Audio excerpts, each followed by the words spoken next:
lahat ng nakabalita ay totoo, hindi lahat ng nakikita ay buo. Kung gusto mong malaman ng kwento ng Islam, makinig ka muna bago ka humusga ng ganun. Yung lahat hindi kami pare-pareho, may puso rin kami at pangarap sa mundo.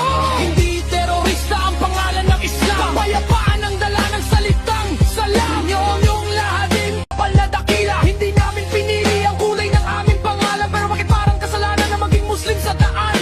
Kung hustisya ang hinahanap, bakit kami ang tinuturo? Kahit wala sa amin ang kamay na may dugo.